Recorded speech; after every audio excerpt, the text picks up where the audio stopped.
Daniel Noboa ha tenido infinidad de propuestas incoherentes, como se ha venido sabiendo últimamente, entre ellas crear cárceles en alta mar. ¿Y quién puede gestionar estas cárceles en alta mar? Seguramente sectores privados. Es que esta idea y esta respuesta viene instantáneamente, porque ellos han hablado de privatización y ahora están montando un teatrito con la señora Abad diciendo que se han peleado los compadres. Es solamente para, de cualquier manera, remediar las embarradas y la sinceridad con la que habló la señora Abad de la privatización. Un experto en estos temas analiza cómo va esta segunda vuelta electoral, si la gente en realidad va a votar por Noboa o no va a votar por Noboa. Hay una cosa que yo concuerdo también con muchos analistas, abogados, doctores, como el doctor Granja, que dice que esta segunda vuelta se la va a llevar quien aplaste en el debate al otro. Según usted, amigo, ¿quién tiene más conocimientos, Luisa González o el señor Noboa? Yo espero que sea un debate muy diferente al primero, porque eso no fue debate. Y yo creo que a la larga, Luisa González le va a ganar. Amigos, les quiero dejar entonces este análisis de la coyuntura actual. Recuerde compartir, suscribirse, escribir en los comentarios de dónde usted ve este video. De los problemas sociales ligados a ella. Está esa parte que es importante analizarla, pero no podemos en el contexto actual desvincularla del tema político electoral, tema de mayor actualidad. Por eso quisiera intercalar, ir combinando ambos temas en la medida en que temáticamente sean relevantes. Hay que hacer un análisis de la situación social, la situación económica que produce la crisis de seguridad que vivimos, porque está estrechamente vinculada con las formas de gobierno y la solución a esa profunda crisis de seguridad que vivimos en el Ecuador y todas las personas que hacemos al Ecuador, asistimos fuera del Ecuador, necesita, se ha vuelto una crisis tan fuerte que nos ha afectado a nivel personal, a nivel emocional, a nivel social y en muchos sectores, lamentablemente, a un nivel en el que no se sabe al salir si se va a regresar, porque lamentablemente el nivel de violencia ha escalado y no se trata de de un alarmismo, de un intento de conmocionar, sino hay cifras que lo reflejan claramente y que nos muestran cómo hemos pasado de ser un país relativamente pacífico a ser el país más violento de la región, en una región muy violenta por la desigualdad y por el tipo de negocios que se hacen. Entonces, yo les propongo para comenzar un pequeño análisis de la deriva política y de sus vinculaciones con el tema de la seguridad, a partir de un concepto que es el concepto de punitivismo. El punitivismo es esta idea, esta noción de que los problemas sociales se combaten o se resuelven por medio del castigo, de la punición. Y esta idea, este concepto, ha sido la base para la generación de política pública en materia de seguridad. Los estudios sociológicos que se han hecho en torno al tema del punitivismo, precisamente acá estaba revisando un poco de este libro de Eloy Quaquan, un sociólogo francés que se llama Las cárceles de la miseria. En este libro, este autor revisa cómo fue que a partir de la transformación de las ideas dominantes en la sociedad, se generó una visión punitivista, es decir, en concreto, el autor nos habla de cómo un problema social, como es la desigualdad, la pobreza, el empobrecimiento, cómo este problema social fue tratado de resolver en los estados centrales del capitalismo central de modo asistencialista. Incluso en los estados de bienestar se intentó resolver el problema de la desigualdad por medio de programas de inclusión, etcétera. Y en la medida en el que en el mundo se va conformando un bloque neoliberal que obtiene mayor fuerza política, en la medida en que el Estado social, lo que llegó a existir después de la Segunda Guerra Mundial como Estado social, se va desestructurando, las élites imponen la idea de que el problema de la pobreza es un problema de castigo social. Comienzan a gestionar la pobreza, el empobrecimiento, la desigualdad, no en base a políticas sociales, sino en base a políticas punitivas, en base a políticas de castigo. La gestión, insisto porque esta es la idea clave, la gestión de la desigualdad social se convierte en un problema de punición, de quienes reciben qué castigos. Porque además, las poblaciones castigadas son poblaciones específicas en términos de clase, en términos de raza, en términos incluso según los tipos de crimen, de género, de situación de migración, por ejemplo. Es decir, hay una serie de determinantes sociales, la principal siendo la de clase, que determinan un modelo de castigo a ciertos grupos ya criminalizados, ya racializados, incluso racializado el perfil de identificación de los potenciales criminales, y se convierte ese en la herramienta para lidiar con la pobreza, lidiar con el desempleo. Fundamentalmente lo que ocurre con eso es que nos olvidamos o se olvida, digamos, a partir de esta idea implantada del punitivismo, que la solución a los problemas sociales es política y es una solución que tiene que ver con redistribuir, en el caso más, digamos, menos ambicioso, redistribuir los ingresos del capital y en un programa un poco más, más de izquierda, digamos, con lograr que exista un control colectivo de la economía, un control y un recibimiento de los beneficios del trabajo y de la producción que sea colectivo, que sea social. Eso queda completamente borrado y a lo que asistimos es básicamente a la implantación de estas políticas de cero tolerancia que nació básicamente en Estados Unidos, en la ciudad de Nueva York, de fustigar, digamos, a las poblaciones pobres, precarizadas, logrando, digamos, ciertos indicadores de seguridad. Se habla incluso en términos bastante inhumanos de limpieza, limpiar las calles, etc. Entonces, como una conclusión de esta primera parte que estoy compartiendo con ustedes, tenemos que entender que la inseguridad que vivimos, la inseguridad en términos de violencia, se asienta sobre la inseguridad social, la precarización del trabajo, la desigualdad creciente, la falta de oportunidades, la discriminación por diversos motivos, está en la base, esa inseguridad, digamos, económica, está en la base de la inseguridad que experimentamos como violencia. Eso es una primera idea, como una especie de marco, de referencia general sobre el tema de por qué una sociedad se vuelve punitivista. Perdón. Ahora, esa idea del punitivismo, la idea de que castigando, primero identificando un potencial sector de malos elementos de la sociedad y segundo castigándolos, recluyéndolos, aislándolos, cortando sus vínculos con el resto del tejido social, esa idea de que así se resuelve el tema de la desigualdad, que básicamente es una forma de ocultarla, excluirla, ¿no? Hacerla a un lado para que no se la vea, y eso se exacerba, digamos, con estas propuestas incluso de llevar al mar a los presos, que de eso vamos a hablar. Se instala, pero no se instala solo como política pública y se instala no solo como un dispositivo de control político, social, sino se instala además como una cultura del político, como una serie de ideas, como una serie de conceptos que entran, se difunden y se captan. Gran parte de la población se alimenta de estos conceptos y gran parte de la población va a compartir la idea de que los problemas de criminalidad, los problemas de violencia deben ser tratados con mano dura, por ejemplo. De ahí viene esta visión. Para que tengamos una idea, la mayoría de la sociedad piensa así. La mayoría de la sociedad piensa que el castigo es la solución al desgaste del tejido social, a la desigualdad, a la pobreza, a la falta de oportunidades, y el hecho de que la mayoría de personas piense así abre una ventana de oportunidad para los políticos de ocasión que están buscando siempre, digamos, cómo aprovecharse de esas ideas que están flotando en el ambiente de modo demagógico para plantear soluciones de esa, digamos, visión compartida por gran parte de la sociedad. Y es fundamental entender esto, porque ahí no hay mucha diferencia entre sectores que se creen un poco más de izquierda, un poco más de derecha, o de diferentes edades, o de diferentes orígenes, o de diferentes grupos sociales. Existe implantada la idea de que el castigo es la solución para los problemas que tiene la sociedad. Eso, evidentemente, es una idea muy fuerte, muy presente en varias personas y difícilmente rebatible. Es difícil convencer a las personas de que el castigo no es la mejor opción. Es difícil convencer a las personas de que a lo mejor necesitamos menos cárceles y no más. Es difícil convencer a las personas de que necesitamos quizá menos policía y no más. Es muy difícil porque tenemos internalizada la idea de que seguridad significa más policía, más cárceles, y perdemos de vista el hecho de que cuando revisamos procesos sociales de modo estadístico o de modo cualitativo, tenemos evidencia a nivel mundial, diríamos, de varios estudios y en nuestro país también, de que la solución no es más policía y no es más castigo, en general más cárcel, más control, más cámaras, etcétera, sino que tenemos que atender a otras formas. Existe la perspectiva abolicionista, por ejemplo, que plantea abolir la institución de la cárcel. Eso debe ser entendido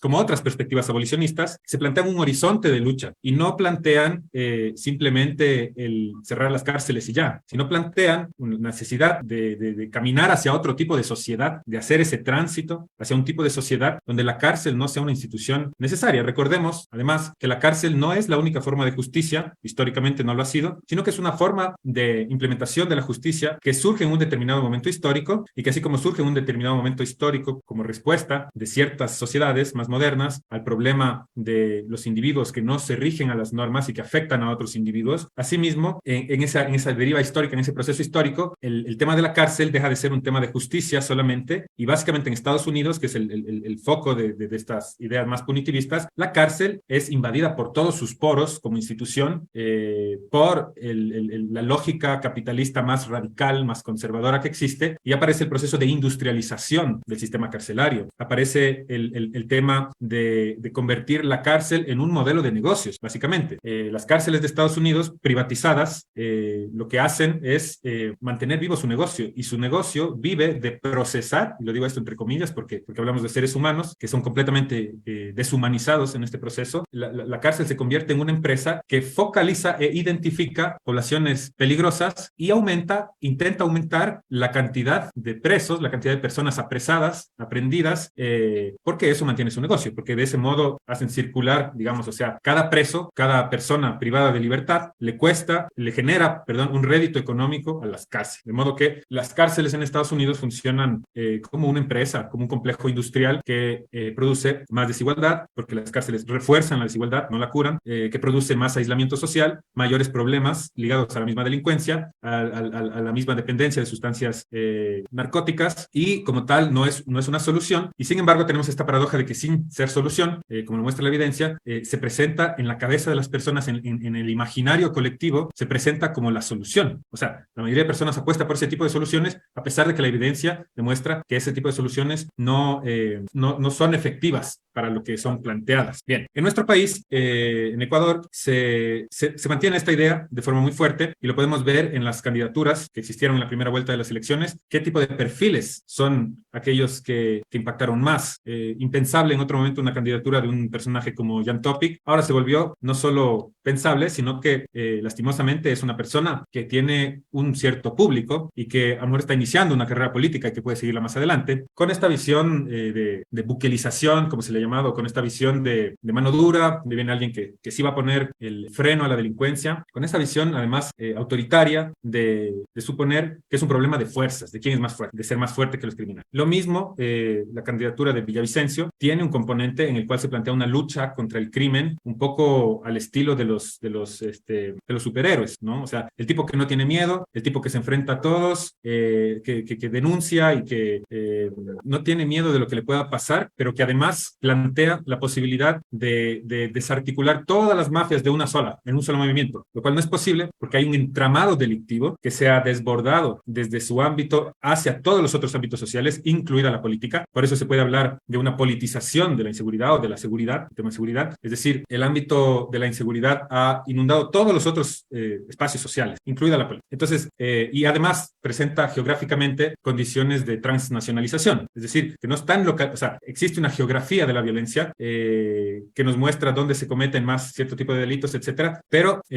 todo esto opera en base a la transnacionalización de la violencia y del crimen organizado, de modo que no es tan sencillo desestructurar esas organizaciones delictivas, criminales. En esas candidaturas nos muestran que y su alto porcentaje en las elecciones nos muestran que hay un ambiente favorable en ciertos sectores de la población a ese tipo de medidas. Y un paso más allá, veamos las dos candidaturas que han triunfado en esta primera vuelta y que van a la segunda vuelta. Ambas tienen una especie de, ¿cómo diríamos? Como en su plan de trabajo, que lo he revisado para esta ocasión, para analizar un poco más detalladamente, en su plan de trabajo se presentan como personas y como, digamos, partidos, propuestas políticas que entienden que la inseguridad de la violencia está basada sobre la inseguridad económica, está basada sobre la precarización, sobre la desigualdad, sobre el desempleo, sobre también la poca transparencia de las instituciones de control, la poca transparencia de la policía, sobre la incapacidad del sistema judicial, sobre la desarticulación del sistema judicial y sobre la falta de participación ciudadana, comunitaria, que neutralice, digamos, de algún modo esa deriva de inseguridad. Y quiero llamar la atención sobre esto.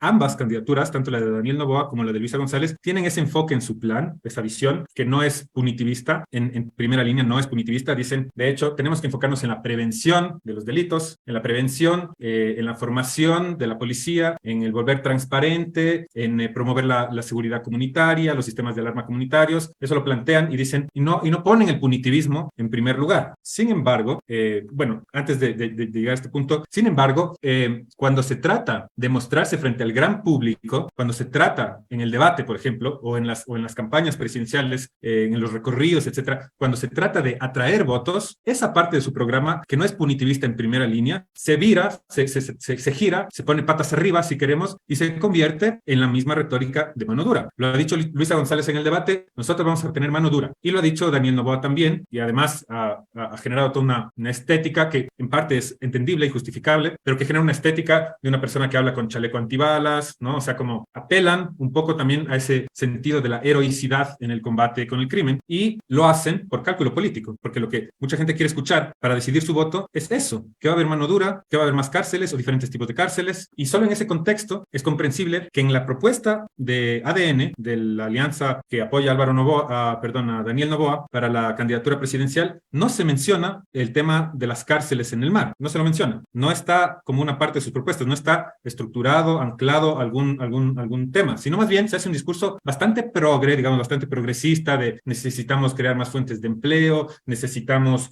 una reforma del sistema judicial, necesitamos enfocarnos en la seguridad comunitaria, en las alarmas comunitarias, etcétera. Se presenta un plan socialdemócrata y sobre eso quiero también conversar un poco, porque se define a sí mismo también este personaje Noboa como socialdemócrata. Se presenta así, pero cuando sale a campaña, sale con la oferta de traer cárceles barcos. Sobre eso me quiero detener un poquito, porque es interesante analizar lo siguiente. En su estrategia política, la campaña de Daniel Noboa pretende situarse en la centroizquierda. ¿Por qué? Porque si se aprende algo de las elecciones pasadas, hemos visto que el país, en su diversidad demográfica, apuesta por la izquierda en las elecciones. Las elecciones pasadas para el Parlamento tuvieron la representación de 3 partidos que no nos vamos a poner aquí puristas a juzgar si cumplen con el manual y todos los sellos de calidad de la izquierda internacional, pero que se conciben a sí mismos como izquierda, que después en su práctica tienen cuestiones que no son de izquierda, unas más que otras. Digamos, caso más patético me parece el de la izquierda democrática, que se llama izquierda democrática y tiene una tradición en algo así como una socialdemocracia, la ecuatoriana, imperfecta, pero que tiene esa tradición y que hoy, sin embargo,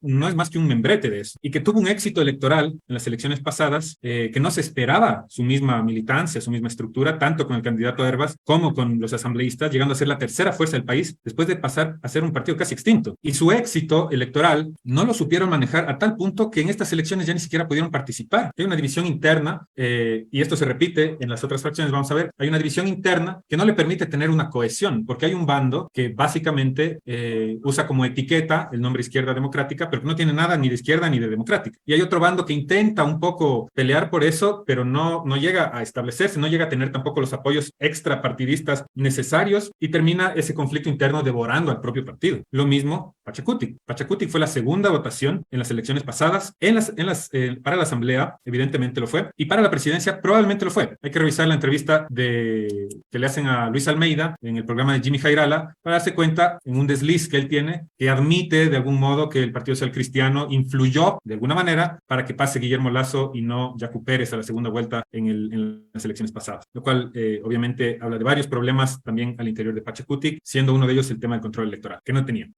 Pachacutic, un partido, digámoslo así, grosso modo de izquierda, de nuevo podrán decir, hay unos que son aliados de Lasso, es verdad, hay un Pachacutic, o hay varios elementos de Pachacutic que son de derecha, y al mismo tiempo su tradición histórica es un partido que nace de la lucha social, que nace de los levantamientos populares e indígenas, es decir, igual que la izquierda democrática, cuestionable o no, tiene una cierta tradición de izquierda, sin ser perfeccionistas con este término. Insisto, la segunda fuerza y la primera fuerza fue la Revolución Ciudadana, que muchos dirán no es de izquierda, pero que se autodefine también como izquierda. Insisto en esto de que estos 3 partidos se perciben a sí mismos como de izquierda y se ubican en ese lado del espectro, y ese tipo de electores tratan de capturar, digamos, de seducir.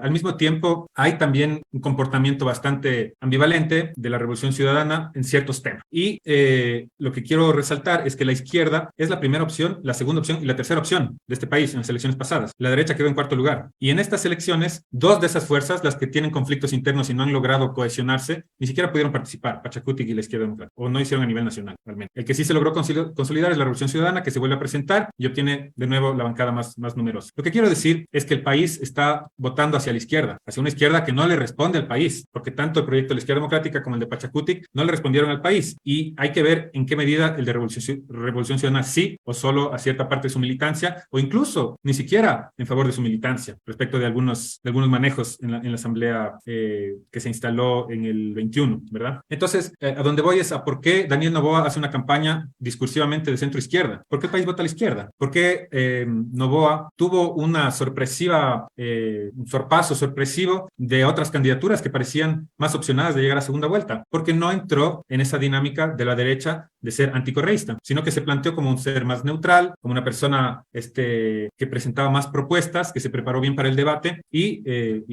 digamos, por ahí se fue colando y se define a sí mismo como una persona de centro izquierda. En el debate habló de inversión pública. Si ustedes leen su plan de trabajo, es un plan de trabajo socialdemócrata y todos esos elementos hacen pensar que está buscando ese tipo de público. Y sin embargo, en el tema de la seguridad, que es el tema que más nos afecta, más nos llama la atención, más, revuelo levanta, se presenta esa cara punitivista, ¿ya? Que es esta demagogia, es decir, una idea que se dice cualquier cosa, como cuando Lazo dijo que iba a virar la Virgen del Panecillo, ¿no? Una demagogia de ese tipo, o sea, decir algo sabiendo conscientemente de que es mentira para atraer votantes. Noboa ha propuesto una serie de demagogias en ese tema. Una consulta popular que por tiempos no daría en un año y medio de gobierno, hasta que se instale la asamblea, etcétera. Eso no es una propuesta realista y es una propuesta que no es tan, o sea, que los temas que se quieren resolver con esta supuesta democracia de la consulta popular son temas que requieren alto conocimiento técnico también sobre temas de seguridad. Entonces aparece esto más como una demagogia. Y lo de las cárceles en el mar es un modelo de negocios, usando palabras bonitas, diciendo vamos a hacer un leasing, ¿no? Vamos a alquilar barcos, que son barcos de la ignominia además, porque esos barcos que pretenden alquilar por un precio muy alto y por una serie de años, etcétera, o sea, además económicamente es otro tema. Esos barcos, digo, son unos barcos de la ignominia porque son los barcos que usa Inglaterra para tener migrantes que quieren llegar a su país. O sea, son barcos que en sí mismos materializan la exclusión social, materializan además la idea de que los criminales son personas moralmente inadecuadas y no fruto de condiciones sociales y que por lo tanto deben estar lejos. Esa idea del destierro, esa idea de que se puede poner a las personas lejos y eso resuelve el problema. Cuando vemos que el aislamiento no resuelve los problemas, que las cárceles son las escuelas para mayor criminalidad y que las cárceles son espacios donde se reproduce la violencia hacia adentro y hacia afuera de la cárcel. Entonces, digamos, esa visión que se propone no va a solucionar el problema de fondo. Y para que tengamos tiempo de preguntas, quiero tocar un punto más. Tengo varios puntos, pero no sé cómo estemos de tiempo. Veo que ya he hablado un buen tiempo. Quiero tocar un punto que me parece esencial. La violencia, decimos, tiene su base en una especie de inseguridad económica, una especie de inseguridad social. En tiempos de precarización, y esto se dio a nivel mundial, en nuestro país de forma mucho más cruda, pero esto se dio a nivel mundial. En momentos en los que la ideología neoliberal comienza a triunfar, aparece la fórmula de menos Estado social, más Estado penal, más punitivismo. Aparece mayor precarización, menos formas de empleo seguro, los contratos comienzan a ser mucho menos respetados, comienzan a ser mucho más cortos, hay un proceso de erosión de la estabilidad social y eso se resuelve con un discurso de mayor punitivismo, mayor penalidad. El Estado penal se hace grande, se hace pequeño el Estado social y el Estado policial se hace grande. Y vemos en nuestro país, esa ha tenido una visión, o sea, se ha conformado de esa forma muy evidentemente. O sea, si vemos cómo ha crecido la precarización económica y cómo ha aumentado la desigualdad social, vemos también el tema de la inseguridad como ha crecido. Ahora hay otro tema. Esa inseguridad crece no solo porque existe esta desigualdad social, sino por la presencia de un actor económico enormemente poderoso, enormemente influyente y de ganancias extraordinarias, o sea, de unas ganancias así exorbitantes que difícilmente en mercados legales se puede conseguir, que es el narcotráfico. Este actor económico en sus redes, no es un solo actor, sino más bien son una serie de redes y de organizaciones, este actor es el que dinamiza, si se quiere usar ese término, la inseguridad, dinamiza la criminalidad, le da combustible. Si la criminalidad en Ecuador antes andaba a caballo, hoy anda en avión, o sea, tiene una capacidad de despliegue mucho mayor. Y la consecuencia de eso es la triste noticia de que Ecuador es el país más inseguro de la región. Solo para citar estos datos que son más o menos conocidos de mucha gente,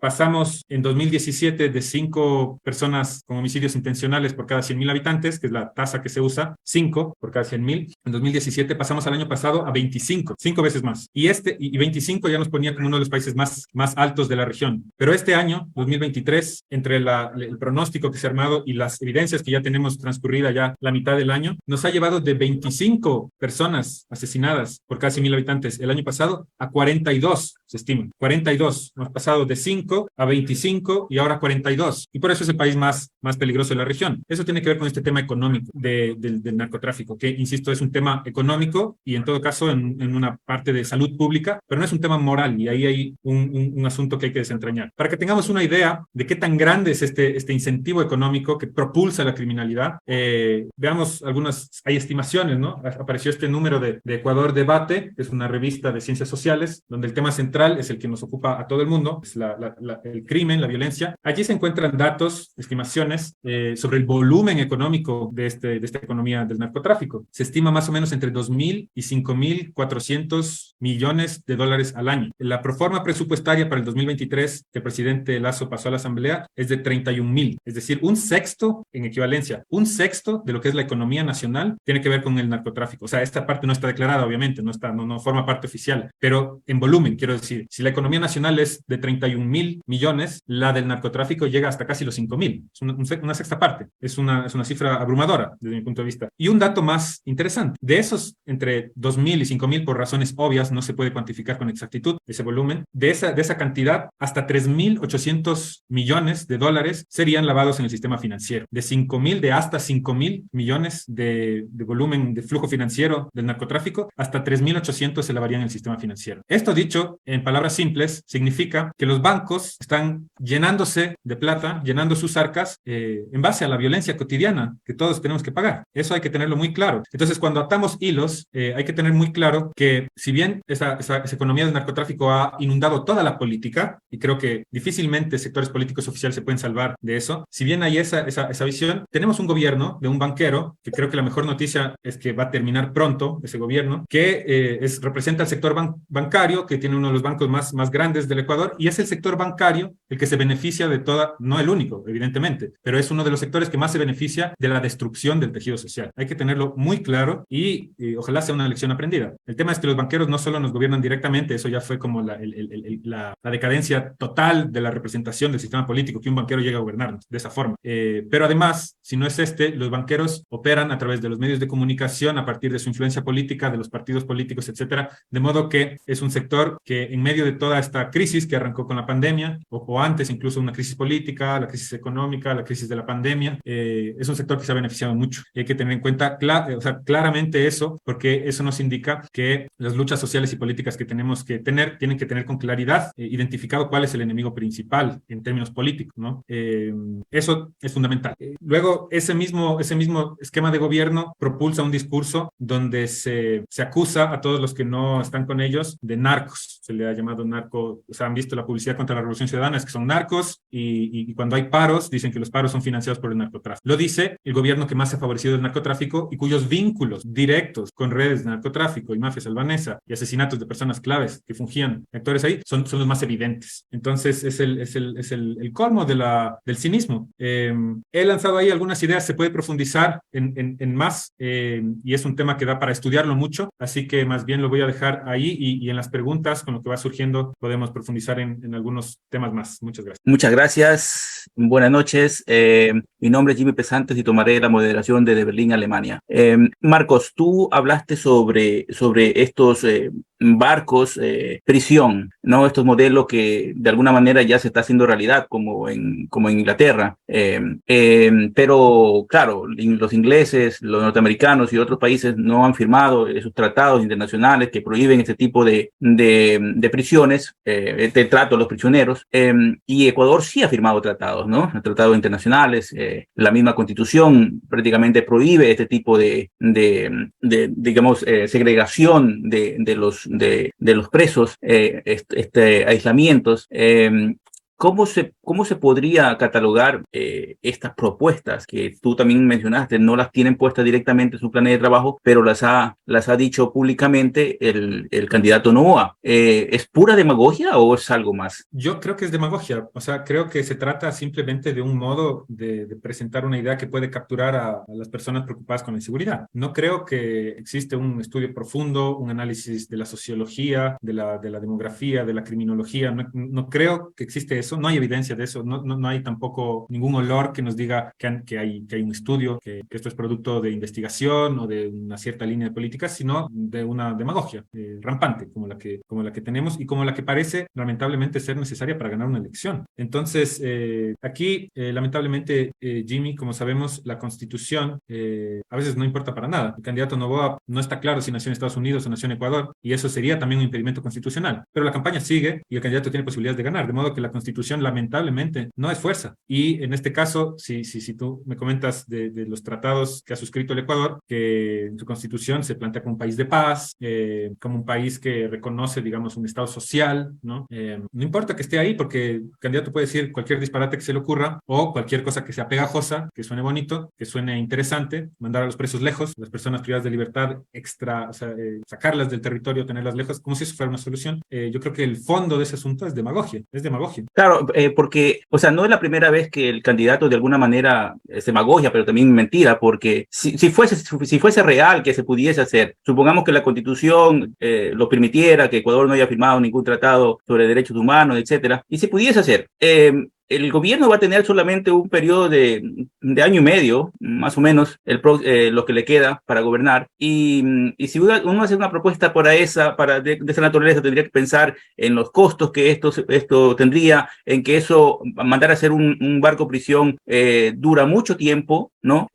Hacer todo ese traslado de prisioneros, etcétera, etcétera, no le alcanzaría el tiempo para nada, ¿no? Entonces sería, o sea, también no tiene pie técnico en eso de allí. Así es, pero hay que tener en cuenta una cosa. Creo que la situación en el Ecuador, como vivimos múltiples crisis, ya no enfocamos una crisis en particular, sino parece que todo está hecho un caos, un desastre, y que todo está en la M, por decir de alguna forma, ¿ya? El tema es que hay crisis específicas y el Ecuador vive una crisis política muy grave que tiene que ver con la ausencia de democracia interna en los partidos, la incapacidad de todos los partidos para representar a la ciudadanía, digamos, la criminalización de la protesta social y de las organizaciones sociales, la policialización de la política. Los ministros del Interior son policías. Eso es insensato. No pueden ser los policías los que cuiden a los policías. No hay ningún control civil.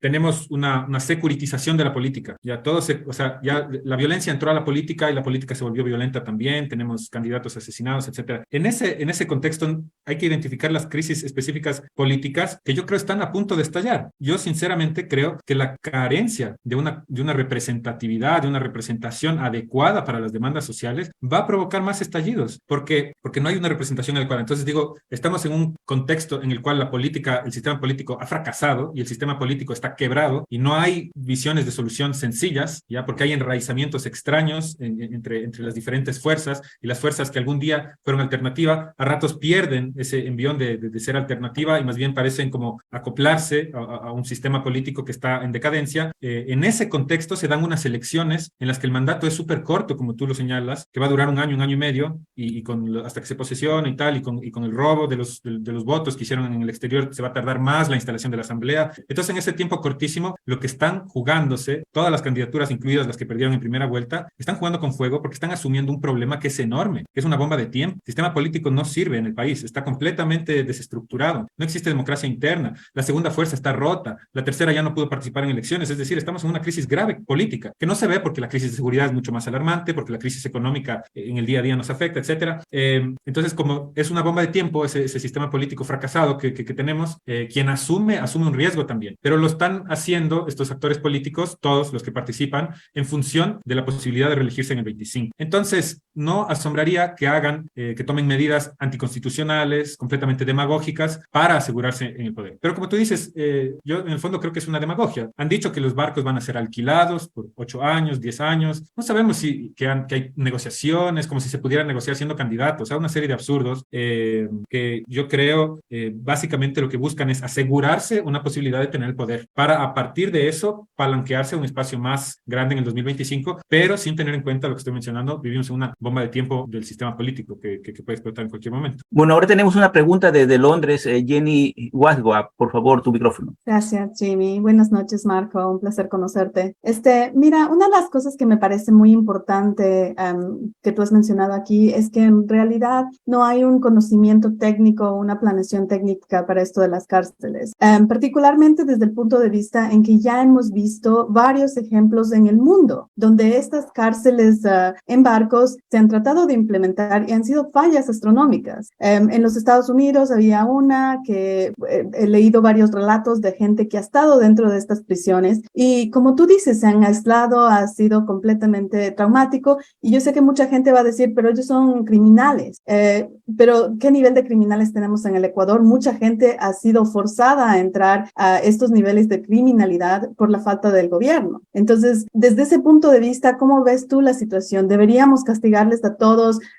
¿Por qué no hacemos de una vez un hueco y los metemos en un hueco? Prácticamente es esto lo que está sugiriendo este candidato. Es una cosa bastante forzada y es bastante en contra incluso de los derechos humanos. En Inglaterra vimos el barco de los refugiados políticos que en una semana tuvieron que evacuar más de 500,000 personas porque el barco tenía una falla con el sistema de agua potable. Sabiendo las condiciones que ya se viven en el Ecuador en términos de las cárceles que están dentro del territorio, donde no hay tantos problemas de infraestructura, ¿cómo es imposible pensar que ellos van a poder solventar el tipo de infraestructura que se necesitaría en un barco? Entonces, esa es mi primera pregunta. Técnicamente, ¿cómo ves tú que esto, si es que se pudiera dar en algún caso, se pudiera efectuar? Obviamente nosotros ahorita estamos haciendo la acertación de que en verdad es una estupidez. La otra cosa que también me pareció importante es, tú mencionaste el lavado de dinero. Ahora, yo soy especialista en antilavado de dinero aquí en Londres. He estado trabajando en esta área por 20 años. He trabajado por varios diferentes bancos internacionales aquí en Londres. Y una de las cosas que te digo es que en el Ecuador no tenemos los suficientes controles. Los bancos se regulan ellos mismos prácticamente. Y cuando el presidente habla de el narcotráfico, él es dueño de un banco. La familia de él ha sido dueña de un banco. ¿Por qué no nos cuentan cuánto esfuerzo, cuántos sistemas, cuánta gente ellos están utilizando para parar el acceso al sistema financiero desde estas instituciones financieras que lo que están haciendo es permitir el tráfico y ayudarles en sí a lavar el dinero que viene desde estas actividades ilícitas? ¿Y qué piensas tú acerca del tema? Gracias. Mucho gusto, igual, Jenny. Sobre lo primero, sobre el tema, o más bien, sobre el tema del lavado de dinero, hay completa intransparencia, pero además es lo mismo, o sea, como señalamos al inicio, el Estado punitivo, el Estado penal, como dice este sociólogo que les comentaba al inicio, la mano invisible del mercado, o sea, el avance del neoliberalismo, se tiene que compensar con el puño de acero de la penalidad, del Estado penal. Está enfocada directamente a grupos sociales económicamente excluidos, económicamente marginados, racialmente marcados. Entonces, esa misma lógica opera con las cárceles. Las cárceles son la institución que permiten la implantación del puño de hierro de los estados en esta fase tardía del capitalismo, y esas cárceles están dirigidas principalmente para las personas empobrecidas. Esas cárceles no están para quienes hacen los principales crímenes y se llevan los millones. Están las cárceles, 70%, más o menos, hay que revisar bien la cifra, pero más o menos 70% de la población carcelaria está por crímenes, está sin sentencia, y gran parte de eso es por crímenes menores, o sea, por microtráfico, por violencia defensiva. Incluso hay personas que pagan 10, 11 años de prisión, a veces sin sentencia, están años en prisión, y que es la gran mayoría de la población carcelaria. No son ni los grandes capos ni los políticos que nos roban. Ellos no van a la cárcel no está diseñada para ellos. La cárcel es un dispositivo para mantener una sociedad de clases. La cárcel es un dispositivo para empobrecer más, para marginar más a un sector de la población. Entonces, en esa medida, la crisis carcelaria nos revela dos cosas. Por un lado, nos revela el fracaso del punitivismo para la administración de los problemas sociales desde parte del sector público, y por otro lado, la crisis de las cárceles nos revela en nuestro país que existe alimento para tendencias fascistizantes de la sociedad. Como tú has dicho, o sea, por poco hagan un hueco y metan a la gente ahí, o esta frase de que se maten entre ellos, son síntomas, son signos, son manifestaciones de un proceso de fascistización de la sociedad, o al menos de una tendencia hacia el extremismo de creer que la violencia policía es capaz de resolver problemas sociales. Entonces, por eso digo, esta propuesta es completamente absurda, pero quiero remarcar también que ninguno de los candidatos, ninguna de las candidatas presenta propuestas alternativas al punitivismo. Y si bien yo creo en esto siempre trato de ser ecuánime, si bien en términos de reducción del crimen, el gobierno de la Revolución Ciudadana tuvo un éxito al menos cuantitativo, si bien eso es cierto, al mismo tiempo se impulsó el punitivismo construyendo las grandes cárceles y tenemos un país en donde gran parte de la población está encarcelada por delitos menores o está sin sentencia y donde el gran crimen controla las cárceles y controla y tiene nexos con la policía. Entonces, es claro que esas propuestas son demagogia por ese lado. Y por el tema del lavado de dinero, sin duda falta control en el país y sin duda los bancos son tan poco transparentes como la policía. En el sistema de dominación que existe en el Ecuador, la policía, los bancos, los medios de comunicación no son transparentes, pero además operan de formas, digamos, de espaldas a el bienestar social o en contra del bienestar social. Entonces no hay ninguna esperanza de que los bancos van a aportar a solucionar crisis en el país de ningún tipo, como tampoco hay esperanza de que la policía lo vaya a hacer. La policía ha estado señalada últimamente, incluso desde la Embajada de Estados Unidos, quiero decir, ya estamos en el colmo, incluso desde la Embajada de Estados Unidos ha sido señalada por sus vínculos con los negocios ilícitos. La policía está además señalada de haber, o sea, más o menos la policía ha logrado entrar al gobierno, al Estado, a través de personajes como Carrillo, por ejemplo, y otros personajes, a través de María Paula Romo, por ejemplo, y se ha provocado que ciertos ministerios sean controlados por policías, pero además eso les ha dado una prepotencia y un nivel de impunidad que hace lacera mucho a la sociedad. Recuerden lo que pasó, los femicidios, la policía mata a una mujer dentro de un recinto policial y no pasa nada. Entonces, ¿cómo va a pasar algo si el Ministerio del Interior, que debería controlar a la policía, es controlado por la policía? O sea, no hay ninguna lógica en eso. Pero además, y esto hay que señalarlo también, el régimen punitivista que impulsó la Revolución Ciudadana tuvo cierto nivel de éxito en términos de reducción de tasas de homicidio, de seguridad, y sobre todo creo que tuvo éxito por la institucionalización de la policía, de los ministerios. Había un ministerio de seguridad, había otro ministerio que se encargaba de la política interna, había una institucionalidad del Estado que era como una especie de colchón que permitía que al menos las políticas se ejecuten con mayor solvencia. Entonces se ejecutó con mayor eficacia políticas antidelictivas. Desde que comenzó el gobierno de Lenín Moreno y el gobierno de Lasso, o sea, entre el 2017 y el 2022 hay una desinstitucionalización completa de la seguridad, de cerrar los ministerios, de achicarlos, de meter en un solo saco la política interna con la seguridad, de cerrar las oficinas especializadas. El caso más patético debe ser el de la escuela de guías penitenciarios. Había una escuela de guías penitenciarios, se inauguró en 2015 o 2017, perdón, y tuvo una sola promoción, 2 años, graduaron a unos guías, la cerraron y la institución física, el edificio, está abandonado. Entonces, hay una negligencia que no pasa por la falta de capacidad del gobierno respecto al tema de seguridad, sino que pasa por la mala voluntad. Hay una negligencia de parte del gobierno que pasa no porque no saben o quisieron hacer bien, pero no pudieron, sino por literalmente no solo no construir, sino destruir el Estado. El Estado también en su variante protector, social, etcétera. Y reforzar el Estado policial, reforzar, los terroristas no son los que ponen coches bombas, sino los terroristas son los que protestan para la policía. Entonces,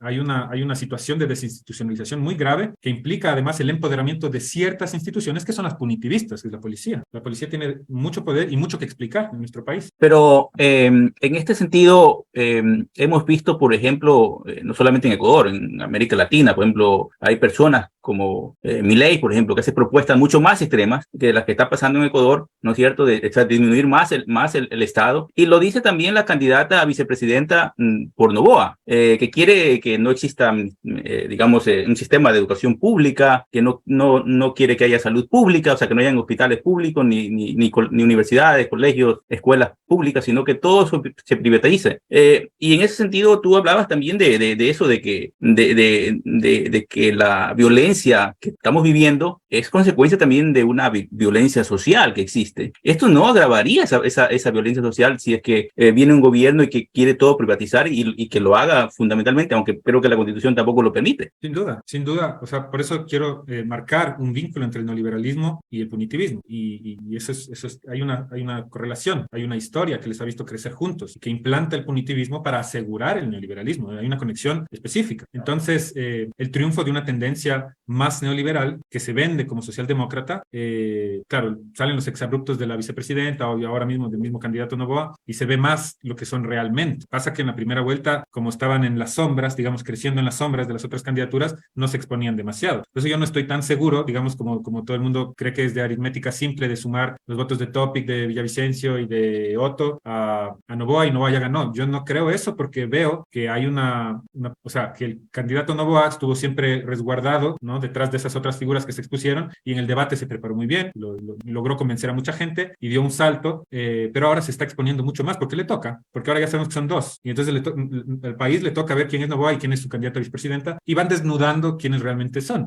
y evidentemente no son de izquierda y no tienen ninguna propuesta de solución de los problemas. O sea, hay que tener muy claro que la riqueza, la fortuna de Noboa, del consorcio Noboa, de la familia Noboa, está basada en la explotación, pero si hasta les disparaban a los trabajadores en las bananeras, o sea, no nos olvidemos de eso. Entonces está claro quiénes son estas personas y quiénes son estas candidaturas, no hay que confundirse con eso. Y está claro que su política va a acentuar la desigualdad social, donde parece que ya no es más posible, aún es un poquito más posible, parece, o sea, van a inventar nuevas formas de precarizar, las van a implementar. Y yo, digamos, yo voy a votar en contra de eso, digamos, puedo decirlo. Pero al mismo tiempo creo que nos queda hacer la reflexión interna y crítica de qué tan alternativas son las otras propuestas, porque no son de frente neoliberales, pero contienen elementos neoliberales, entre ellos el punitivismo. El problema no es hacer más cárceles, ni meter más gente presa. Obviamente, yo sí creo que hay un tema mínimo de política económica heterodoxa en los gobiernos progresistas en general, más allá de todos sus hierros y de todas sus facetas neoliberales, también y punitivistas que las tienen. Creo que sí hay una diferencia que es importante que la reconozcamos y que no puede ser que nos ceguemos frente a ella por estar en un sector privilegiado, en la academia o en algún sector político privilegiado, que es la aplicación de política heterodoxa, es decir, inversión pública. Ese nivel de inversión pública creo que es un mínimo que en algo disminuye la desigualdad, sin que sea la panacea y sin que sea una solución estructural a los problemas, sin que sea ni política socialista ni nada de eso. Simplemente la inversión, darle movilidad a la economía a partir de obras, a partir de que haya salud, que haya educación, le da más dignidad a mucha gente. Eso hace una diferencia. Ahora, eso no es la tarea completa. Claro, o sea, digamos, tenemos aquí dos modelos que están, digamos, ahora por elegirse, se podría decir, ¿no? Un modelo empresarial neoliberal y un modelo social, ecologista, pero que está más o menos orientado a lo que aquí se vive. Tú has vivido aquí en Alemania y vemos aquí un estado un poco... un estado social todavía, ¿no? Y aquí se dice, nosotros compramos la paz social cuando, por ejemplo, no permitimos de que haya gente que porque cae en el desempleo, por ejemplo, tenga que vivir duro sin o sea, se le da ayuda social para que no precisamente no vayan a esos sectores de la criminalidad. Entonces aquí se vive muy seguro, ¿no? ¿Tú crees que eso sea un ejemplo a seguir? ¿No crees también, por ejemplo, que algo de punitividad en los programas es factible en este momento por la crisis que se vive o momentáneamente por la crisis que se vive en el Ecuador? Por ejemplo, el éxito que ha tenido en El Salvador Bukele, ¿no? Sin olvidar de que el plan de Bukele tiene 5 puntos y uno de esos es la parte punitivista. El resto es lo social, ¿no? Muy, muy similar a lo que hizo la Revolución Ciudadana en su periodo. ¿Qué nos dice de eso? Como Bukele lo muestra, la política de reducción, digamos política desde la derecha, desde el punto de vista de la derecha, exitosa en la reducción de la criminalidad, incluye política social. Eso incluso la derecha lo reconoce, solo Guillermo Lasso no, ¿ya? Porque no es solo derecha, sino es banquero. No es ni siquiera una derecha productiva, sino es el sector más económicamente más despegado del resto de la sociedad, que se dedica a especular. Entonces, incluso la derecha, incluso las propuestas de derecha, comprenden que no basta solo con el punitivismo, sino que tiene que haber inversión en programas sociales, ¿ya? El ejemplo de Bukele. Hay que, creo que, tener cierta comprensión de que las cosas de que los procesos políticos no son arte de magia. Entonces, ir más allá del punitivismo no puede ser un chasquido de dedos de cerrar todo, porque existen instituciones que están operando y trascenderlas implica entrar en ellas, ver cómo funcionan y buscar poco a poco una salida o una transformación de ellas, ¿ya? Entonces, en el caso de Ecuador, yo estoy en contra del punitivismo y creo que hay que bajar el presupuesto a la policía. policía, hay que bajar el poder de la policía, hay que bajar la cantidad de personas presas, hay que ir disminuyendo la infiltración de la policía en las cárceles, hay que ir bajando el número de cárceles, eso es lo que yo creo. Pero en el momento en el que vivimos, es necesario que las instituciones carcelarias que ya existen, al menos, no estén dominadas por esa alianza de la muerte entre la policía y las bandas criminales. Eso es necesario. Entonces, eso es una medida inmediata y que no es fácil tomar porque tanto los grupos delictivos como la policía están infiltrados en la política. Entonces, no es sencillo y están infiltrados transversalmente en la política. Entonces, sí, se necesita, digamos, retomar una cierta soberanía. O sea, la soberanía del Estado sería lo mejor que serían los grupos sociales, comunitarios, los que recuperen soberanía sobre el territorio o más que soberanía, digamos, control sobre el territorio. Pero no lo pueden hacer o solo en ciertas partes. Y ahora en nuestro país ni siquiera el Estado lo puede hacer. O sea, en términos de sociología clásica del Estado como monopolio legítimo de la violencia, ya no hay Estado. Por eso está a la mano hablar de Estado fallido, un Estado inexistente. Hay sitios, existen territorios que no son controlados ni por las comunidades en ejercicio de autonomía, ni por el Estado, en un sentido, digamos, de Estado protector, sino que son controlados por los negocios ilícitos y por las estructuras criminales, delincuenciales que administran esos negocios ilícitos. El territorio está controlado, pero además no es un tema solo de territorio, sino que hay un control social que ya no es ejercido por el Estado, y hay un control cultural que no se lo toma mucho en cuenta, pero que es importante, digamos, una difusión de contenidos que glorifican las estructuras criminales, desde la música, pasando por las series que ven en todo el mundo, y se ha vuelto el cliché en Europa, sí, que lo he vivido, al acercarme a algunas personas, el cliché de ser latino es que uno es narco, o que conoce la cultura narco. Hay una cultura narco, que es una anticultura, es una cultura en contra de la vida, y esa cultura está propagada y esa también controla, digamos, espacios culturales. Entonces yo creo que el Estado no es la única institución que debe controlar tanto el territorio como, digamos, las relaciones sociales, como la cultura. Se necesita también agentes autónomos, comunitarios, colectivos en esa tarea, pero no existe en este momento la capacidad de que ellos lo hagan solos. Entonces también el Estado tiene que intervenir. O sea, en las crisis en las que estamos, si bien el Estado no es la solución, sin el Estado tampoco se puede encontrar solución. Se necesitan esos caminos de autonomía, pero también de Estado, y sin duda el neoliberalismo lo que hace es, digamos, desmoronar, erosionar ambos, ¿no? Entonces, tanto el tejido comunitario cuanto el tejido, digamos, o la estructura estatal, y dejan el espacio abierto para que sean estructuras criminales que atentan contra la vida, que dominen tanto el territorio como la cultura y ese mundo de ideas. Una última pregunta ahora de Hamburgo. Marta, por favor, tu micrófono. Sí, muchísimas gracias. Muchísimas gracias, Marco. Yo tengo dos preguntas y son, van... La primera, claro, el fracaso del punitivismo, eso nos está muy claro y está muy claro que la injusticia social, realmente también la falta de una sociedad solidaria, digamos, ¿ya? Que esté dispuesta también a pagar más impuestos y que esos impuestos después sean retribuidos y den un margen más igualitario. Hablando de la abolición, pero de la prisión, hay también una especialista de derechos humanos, Silvana Tapia, ella también nos habla mucho del tema de la abolición de las prisiones. Yo me pregunto dónde encontramos una alternativa que realmente esté funcionando, donde sé de un ejemplo de Suecia, es el único que sé, donde prácticamente no es una prisión, sino que están libres, están en una comunidad, etcétera, pero es el único ejemplo que hasta ahora he encontrado. Y para mí también la diferencia entre delitos menores, como también lo decíamos, o crímenes comunes, y el crimen organizado, que ya tiene un nivel un poco más alto. Si esa diferencia también, más que nada ahora, en estos momentos que vive el país, bueno, lo acababas de decir también, eso se tendrá que ir haciendo poco a poco, pero podemos algún día como humanidad decir, vamos a vivir sin cárcel. Eso es lo que a donde nosotros quisiéramos ir. Esa es la una. La otra es el asunto del lavado de dinero. Jenny también nos hablaba del poco control, pero creo que nos olvidamos de una cosa. El gobierno de Lenín Moreno dictó la ley en defensa de la dolarización y allí empezó que se le quitó prácticamente el control a la banca. La banca puede hacer y deshacer. Ahora, ese control prácticamente, no solamente ese control, sino que también se pusieron, ¿cómo se dice?, barreras para que el Estado, para que salga el dinero, que tengamos que la macroeconomía se muestre muy grande, mientras en el país está faltando el dinero para justamente esas políticas públicas. Pero lo peor es, para mí, esto que hizo Guillermo Lasso, que dictó prácticamente que se fuera eliminando poco a poco, paulatinamente, el impuesto a la salida de de divisas. ¿Y qué dice el señor Noboa? Él dice, yo eliminaré totalmente el impuesto a la salida de divisas. Tenemos allí, en cambio, tenemos allí un caso, o el caso de que entonces esto se va a empeorar.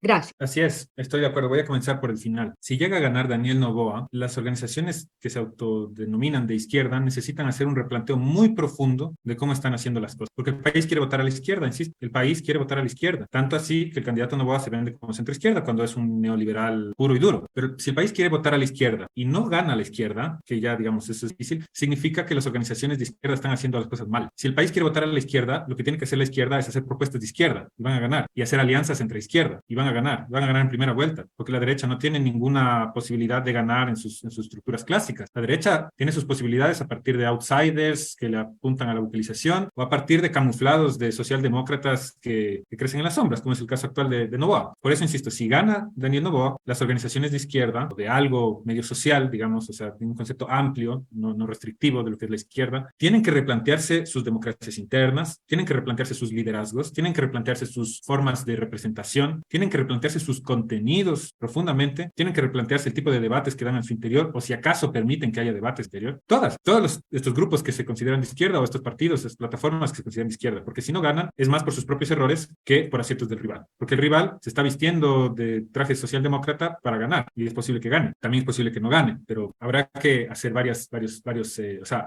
tendrán que pasar varias cosas, ¿no? El Pachacutic tiene graves problemas que resolver, tiene una fractura interna enorme, así tan enorme que va desde gente que es capaz de pactar con Lazo hasta gente que cree en la revolución, en la transformación social, que tiene propuestas, pero no logra, digamos, tener una organicidad que le permita presentarse a las elecciones. Así de grave es su crisis. La Revolución Ciudadana tiene el grave defecto que no le gusta conversar con personas que no son de la Revolución Ciudadana. No me refiero a los militantes, me refiero a las cúpulas. Entonces, no han tendido puentes con otros sectores, no han limado asperezas con los que serían aliados más cercanos, un poco por contorsión ideológica, por seguir unos principios que para la izquierda son obsoletos, que son más de una política conservadora, más que de una política progresista. Entonces, por no tener esas discusiones y esa apertura, se mete a autogoles. Y ya ni qué hablar de otras organizaciones de izquierda, digamos, consideremos esas dos, que no han tenido la madurez de dialogar y de presentar una candidatura que hubiera barrido en primero. Teníamos varias posibilidades de candidaturas que sin ser ideales, porque no existe la perfección y no hay que buscarla, pero que sin ser ideales prometían algo mejor. Y ahora estamos sufriendo de que tal vez gane el hijo del bananero, del magnate, uno de los magnates más poderosos en la historia de este país. Así de desorganizada está la izquierda y así de grandes son sus problemas, que yo creo que tienen que ver mucho con el caudillismo, tienen que ver mucho con la escasa democracia interna, tanto en Pachacutic como en la Revolución Ciudadana. Y bueno, estamos en esa situación. Y sobre los otros dos temas que mencionaste, Marta, también es un gusto conversar contigo. El tema del abolicionismo es una utopía, una sociedad sin cárceles, como lo es una sociedad sin clases. Tener esa utopía implica moverse en esa dirección. Como fue una utopía en algún momento abolir la esclavitud. Quiero decir, la utopía no es solo porque no existe. Le estoy llamando utopía, pero se trata de principios, se trata de una comprensión del mundo donde la explotación está bien, donde los problemas no se resuelven con castigos, ¿ya? Que podemos madurar como sociedad y pensar en otras formas de justicia, porque necesitamos justicia, sin duda. La injusticia es inherente a las diferencias entre seres humanos. Entonces necesitamos formas de justicia y necesitamos justamente eso, darle contenido, que se convierta en propuesta, hablar de qué forma podríamos lidiar con la injusticia, de qué formas de justicia plurales, abiertas, democráticas, plurinacionales en nuestro contexto, pueden existir y generar propuestas en base a eso, o sea, llenar de contenido eso que parece utopía y no dejarle al punitivismo, que es una forma de expresión del neoliberalismo a nivel de control social, no dejarle la visión de que no hay alternativa, de que es cárcel o cárcel. Experiencias concretas, creo que hay muchas, porque el punitivismo o el antipunitivismo no es una cuestión binaria de sí cárceles o no cárceles, sino que hay muchas formas de transición, hay muchas cárceles abiertas, hay muchas cosas en el mundo que se puede aprender y se puede a partir de eso hacer propuestas adaptadas a nuestro contexto. Se podría hacer eso, se tiene que investigar en eso, tiene que poder proponer eso, se tiene que poder generar una visión, una imagen de que una sociedad no punitiva es posible, porque si no, no es posible. Primero necesitamos una imagen de que algo sea posible para que sea posible. Entonces, sin duda es un camino duro y difícil, pero como tú mencionaste, no solo Tapia, sino existe un colectivo muy interesante en el Ecuador de la Alianza contra Prisiones, que han hecho un trabajo de investigación y de activismo muy importante en esa línea. Está el trabajo de Jorge Núñez, que muestra cómo el hecho de que la policía se ha metido en las cárceles ha generado más violencia, con evidencia empírica, con ciencia. Quiero decir, estas cosas se están demostrando con ciencia y con política, y por eso hay que tomarlas en serio, para que puedan ser reales. Y el tema de la solidaridad, pues el neoliberalismo es una forma de dominación política y es un sistema económico que se basa en el individualismo. Entonces, no podemos asombrarnos de la falta de solidaridad de la falta, digamos, de vínculos sociales efectivos, en general, digamos, en la amplia geografía de muchos grupos sociales, porque hay una ideología que lo promueve, que lo instaura económicamente, que lo obliga políticamente y que lo difunde, lo viraliza culturalmente. Entonces, culturalmente llevamos adentro la idea del individualismo hasta arriba. Y existen grupos, organizaciones sociales, políticas alternativas, jóvenes, juventudes, digamos, que están en temas ecológicos, en temas de feminismo, en temas políticos, de organizaciones indígenas, organizaciones ciudadanas, existen. Y tenemos que trabajar en eso, en seguir fortaleciendo eso, porque como, no sé, es un tema que yo repito, no podemos esperar que las elecciones solucionen nuestros problemas. Las elecciones hay que participar de eso porque también creo que no hacerlo es desentenderse de una realidad que afecta a muchas personas. Hay que participar en las elecciones, pero no hay que poner toda la energía en las elecciones. Las elecciones desgastan, dividen los partidos, movimientos, porque reparten protagonismo. Entonces, hay que poner la energía en la organización. Tenemos que organizarnos en la escuela, en el trabajo, entre migrantes, entre mujeres, entre disidencias. O sea, necesitamos mucha organización y esa organización tiene que ser suficientemente fuerte para soportar las olas de las elecciones, que dividen, que separan. Y esas organizaciones que existen, no hay que crearlas, existen, hay que fortalecerlas, multiplicarlas, etcétera. Hay que aportar nuestros granos de arena. Esas organizaciones, incluso esas organizaciones que están basadas en principios de solidaridad, incluso dentro de ellas tenemos que luchar constantemente contra el neoliberalismo que vive dentro de nuestro cuerpo. Es un tema de lucha constante y que no tiene fin, pero que es necesario. O sea, frente a la política de la muerte, tenemos que seguir creyendo más en la vida. Perfecto. Finalmente, nos gustaría pedirte, Marco, un mensaje final para nuestra audiencia. Un mensaje final, un poco en la línea de lo que estaba diciendo antes. No pongan todas las energías en las elecciones. Las elecciones son importantes y marcan diferencia. Entonces hay que reflexionar, hay que discutir y hay que elegir. Y yo creo que las opciones son válidas. El voto nulo es válido, como lo es votar por un candidato. Yo lo considero así. Hay que elegir, así se elija nulo. Pero no termina ahí, porque va a haber unas elecciones y va a haber una presidencia por 1 año y medio y van a venir elecciones de nuevo en 25 y vamos a estar, en ese corto periodo, vamos a estar ya hablando de las elecciones que vienen. Entonces las elecciones nos roban la atención, nos roban la energía y por eso digo, no hay que concentrarse en ellas. Hay que darles el tiempo que se merecen, pero no hay que concentrarse en ellas, hay que concentrarse en la organización, en la conciencia, en la comunicación, en la difusión, en eso tenemos que concentrar. Cada quien desde su lado y ojalá tejiendo puentes. En base a eso, sabemos que gane quien gane en las elecciones, vamos a tener que seguir trabajando en organización y ojalá para más adelante se abran otras posibilidades, porque yo creo que el sistema político está en fase terminal y que las fuerzas que actualmente existen tienen que replantearse su modo de ser o se van a extinguir o se van a convertir en algo menor, digamos, de menor impacto. Entonces, también dentro de esas organizaciones y de las plataformas políticas es necesario como replantearse los objetivos,